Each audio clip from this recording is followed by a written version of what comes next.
आज हम लोग सलाइवरी ग्लैंड का एक कॉमन डिजीज़ पढ़ने वाले हैं जिसको कहते हैं साइलोथियासिस।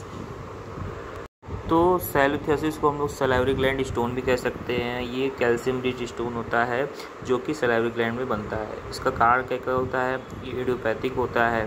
ठीक, इडियोपैथिक का मतलब है जिसका अभी तक कॉज पता नहीं चला है, फिर भी ये माना जाता है कि सलाइवरी स्टेसिस यानी सलाइवरी सिक्रीशन है उसका रुक जाना एक जगह इकट्ठा हो जाना। एक जगह इकट्ठा होगा तो स्टोन का फॉर्मेशन करेगा। ऐसा कब होता है? जब कोई व्यक्ति बहुत समय से खाना नहीं खा रहा हो, स्टारवेशन की स्थिति, फास्ट की स्थिति में, ठीक है। तो अब क्या होता है, वो सिक्रीशन जो होता है एक जगह इकट्ठा होने लगता है, ठीक है। तो उसके बाद एंटी हाइपरटेंसिव ड्रग के साइड इफ़ेक्ट के तौर पे हो सकता है, या इन्फेक्शन, ठीक है। ये यूजली क्रोनिक साइलोथियासिस कॉज करता है इन्फेक्शन। जैसे कि इन्फेक्शन किसका हो गया? आपका स्टेफाइलोकोकस का हो गया, ठीक है, स्ट्रेप्टोकोकस का हो गया। जो साइलोथियासिस होता है उसके 2 टाइप्स हैं, एक्यूट है और क्रोनिक है। दोनों के साइन सिम्टम्स में कुछ डिफरेंसेस है। जैसे एक्यूट में जो होता है कि लम्प जो होता है वो आपके फ्लोरा ऑफ माउथ में होता है और वो पेनफुल होता है, ठीक है, पेन होता है उसमें। और ये पेन कब बढ़ जाएगा? जब जो पेशेंट होगा वो खाना खाएगा तो उसका पेन और बढ़ जाएगा। और क्रोनिक का क्या है? क्रोनिक में ठीक है, टेंडरनेस यानी पेन ऑन टच, ठीक, और वो भी कहाँ पे होगा? गाल पे, ठीक है, ठूडी पे, आपके चीक और चिन पे।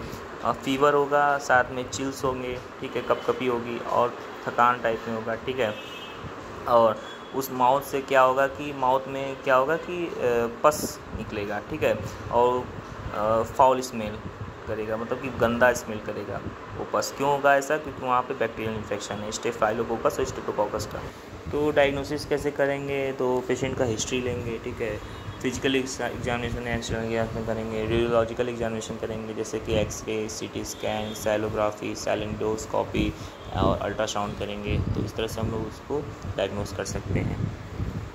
तो हम लोग अब देखेंगे साइलोथियासिस जो होता है उसका ट्रीटमेंट क्या क्या कैसे कर सकते हैं। तो जो सबसे पहले हम लोग ने 2 टाइप्स पढ़ा था, एक्यूट और क्रोनिक। तो एक्यूट में हम लोग लिटिव टिप से कर सकते हैं, यानी जो स्टोन है उसको हम लोग ब्रेक कर सकते हैं, ठीक है, और सैलेडेक्टोमी, तो मतलब कि रिमूव कर सकते हैं सैलिवरी ग्लैंड को।